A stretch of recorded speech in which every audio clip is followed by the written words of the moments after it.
My name is Kim, and I'm so glad you're joining me today for week 4 of learning about the rules of life. I can't wait to see what God has in store for us today. This month, we're talking about responsibility. We're finding out how we can put into practice every day. Responsibility is showing you can be trusted with what is expected of you. When we live with responsibility, we start to see the world the way God sees it. When we do what is expected of us, we also build trust with others. I trust that you're ready for the first activity of the day. All that you need for this activity is something to build with. It can be Legos, or Lincoln Logs, or blocks, whatever you have to build with at home. For this activity, your parents will call out different things for you to attempt to build, like a dog, a fence, a house, a person, an umbrella, or bike. For today, you will be learning about how you can make the most of what you have been given. So, find creative ways to build these objects with the limited supplies that you have. Make sure to check out the parent guide for directions on this activity and post a picture of your creation on our Journey Kids Facebook page. Go ahead and pause the video so you can create.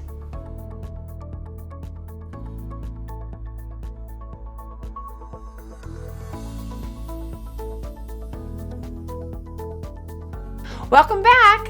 I hope you had a fun time building different objects. Let's go over our memory verse for this month. Remember, Luke 16:10. Whoever can be trusted with very little can also be trusted with very much.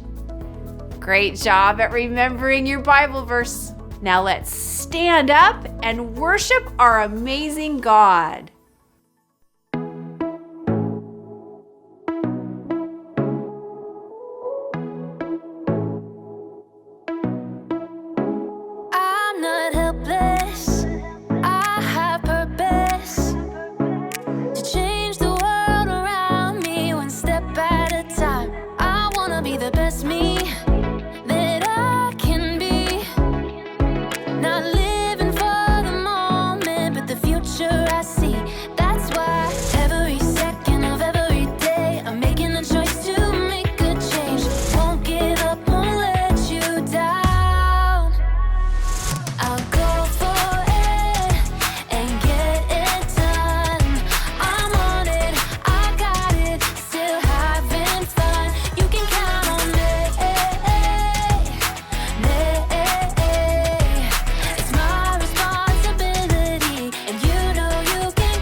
everybody, I'm Erica. Who's up for a game of Brain Drain?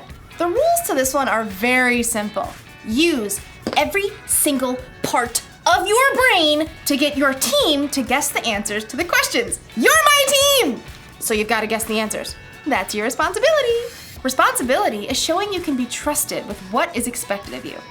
Okay, this first question is knowledge-based. So you're going to need to use this part of your brain you use for intense thinking. What is 4 plus 4 plus 8 plus 8 minus 16? You have 10 seconds. Go!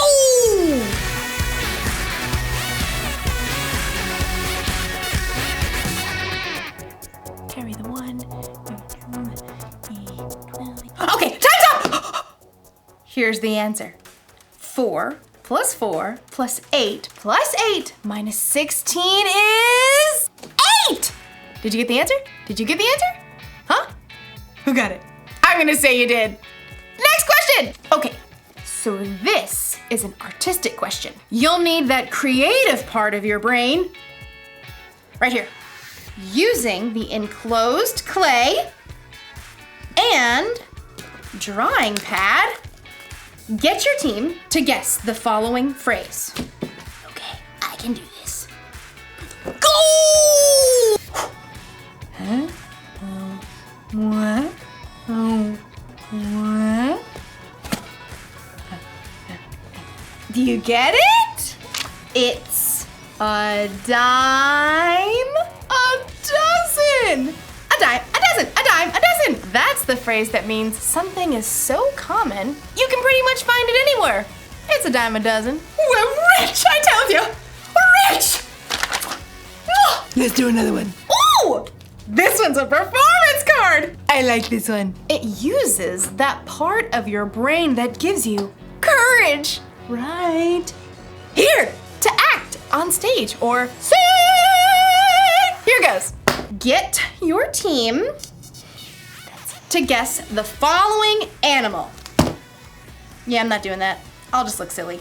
In today's story, we'll learn about a boss who put 3 servants in charge of bags of gold. Will the servants do something with what they're given or waste their opportunity? I'm not going to act like that animal. Stop wondering. Stop! The Bible. It's 66 books of history, stories, letters, and poetry that fit together to form God's one big story. The epic adventure of how He created us and loves us so much that He made a way to rescue us. As we travel through the Bible, from Genesis to Revelation, we discover people who met God and found their lives changed forever. Now, for an amazing story, inspired by the book of Matthew, chapter 25, verses 14 through 30. When Jesus wanted to share truth with the people that followed him, he often would tell a parable, a story. Here is what the kingdom of heaven will be like. These parables used everyday situations to help people think and understand God's truths for themselves. One day in Jerusalem, Jesus wanted to share a story with his followers. If he told that same story today, it might sound something like this. There once was a man who created the world's most amazing energy bar. Just one bite and I feel like I could leap tall buildings in a single bound. What is even in these? If I told you, I'd have to leave you stranded on top of Mount Everest. The man did such a good job of selling the energy bars, he soon became wealthy. Then one day, he got on a Zoom call with 3 of his top employees. Zane, Ren, Murray. Yes, sir. Right here. Murray! Says he's here. I don't hear him. Start your audio, Murray. Oh, hey, just, I was finishing the movie. I've called you together for an important purpose. I'm going offline. You're what? Completely screen-free. I'm going to travel the world for a while. Hike Everest, cross the Sahara, dive down to the Mariana Trench, miles beneath the ocean, all fueled by my energy bar, of course. Dude, that is far out. Literally. The rich man had carefully studied his employees and knew what they can handle. While I'm gone, I'm leaving you in charge of my money. Zane, I'm sending you an encrypted key to access my gold account with 5,000 credits. Oh, excellent. Ren, here's an encrypted key to access my silver account with 2,000 credits. I'm on it. Murray, Check your inbox for an encrypted key to my bronze account with 1,000 credits. That's it? That's it. I'm going off the grid. Immediately, Zane accessed the money from the gold account and put that money to work. He hired scientists and designers to create a suction shoe that would keep a rock climber from falling. I call it the fly shoe. The fly shoe sold as nearly as fast as the energy bar. Zane soon made his money back, and more. Ren, meanwhile, made excellent use of the money in the silver account. What does every adventurer need besides fuel and shoes? A friend. So Ren invented a robotic hamster that could travel anywhere an explorer can go, from the highest of mountains to the deepest ocean trench. Soon, robotic adventure hamsters sold as fast as toilet papers. So that left only Murray, who sat looking at the bronze account on his computer screen. Only 1,000? It's like he expects me to mess it up. Well, I'll show him. Ha! So Murray took the money out in coins and stashed them in a giant bag. Then late one night, dug a hole in his backyard, stashed the bag inside, and covered it right back up. Great. Now all I have to do is go back inside and watch Netflix. After a very long time, the rich man returned from the wilds. Ah, electricity, internet. I have returned to the grid. Please accept my meeting invite. Zane and Ren hopped on the call immediately. Murray took a little longer. Start your audio, Murray. Oh yeah, there it is. I'm excited to see how you've handled my money. Zane? Through sales of the fly shoe, I've added 5,000 more credits to your gold account. Well done, good and faithful employee. You've been faithful with a few things. I will put you in charge of many things. Come and share my happiness. Now, Ren. My adorable traveling robotic hamsters have earned 2,000 more credits for your silver account. Well done, good and faithful employee. You have been faithful with a few things. I will put you in charge of many things. Come and share my happiness. So, Murray. Yeah, hold on. Murray reached down and held up a muddy sack. He spilled the coins across the desk. How much is that? 1,000 credits. That's what I gave you. Yeah. Yeah, well, I knew you're a tough businessman. You make money even where you haven't worked for it. I didn't want you getting mad, so I just buried the money. See? It's all safe. Murray offered a weak smile, but instead of smiling back, the rich man went red in the face. You lazy man.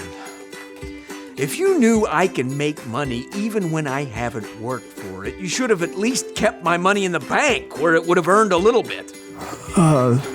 Sure. The rich man turned to his personal assistant and ordered. Take Murray's credits and give them to Zane, who already has 10,000 credits. Oh, and take Murray off my payroll immediately. The message of Jesus' story was clear. If you are responsible for what you were given, you'll be given more. If you wasted it, you end up with nothing.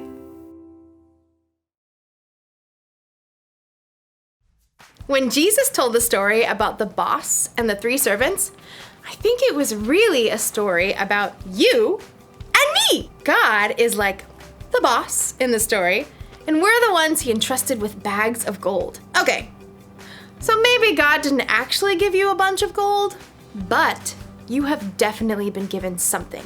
Each and every one of us has been uniquely created. We've been given unique talents and abilities. We use different parts of our brain. We are definitely not a dime a dozen. So, it's up to us to actually use what God has trusted us with. We can't just bury it in the ground and let it go to waste. And I think it's even better if we use what he's given us to make a difference in the world, to love God, and to love other people. So here's the rule for life to remember today. Make the most of what you've been given. So if you've got a talent for singing, then sing out loud and strong. If you're good at intense thinking, then think about how you can make the world a better place. And if you happen to have the talent for acting like a wild animal, then let it out of its cage every once in a while, even if it makes you look silly. Did you get it? You're right. It was a zebra. See you next time. I'm kidding. It was an elephant. A really good elephant, too. I wonder what part of the brain that was. This one? This one? This one? This one? Definitely this one.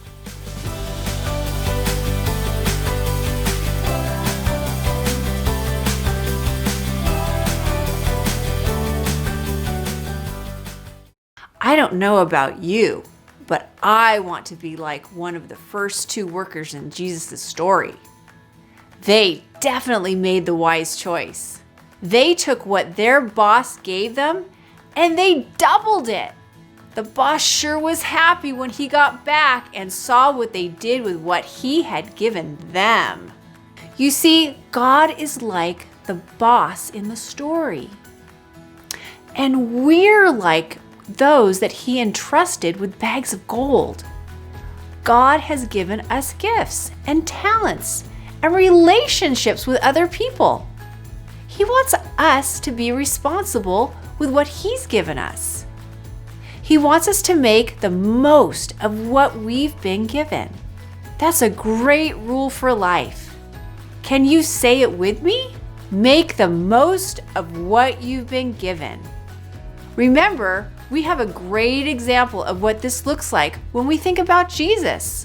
Jesus made the most of his time with people. He showed love to everyone and helped them understand what's most important to God. So, how can you make the most of what you've been given? Maybe you're good at art. If so, use those talents to show love. Maybe you have a pantry full of food and your school is doing a food drive. Ask a parent if you can donate some of what you have. Whatever you have, make the most of it and use it to show love. This leads me to my question for you today. How important do you think it is to know the gifts God has given you? Why? What are some ways you can make the most of what God has given you this week? Pause the video and discuss with your family.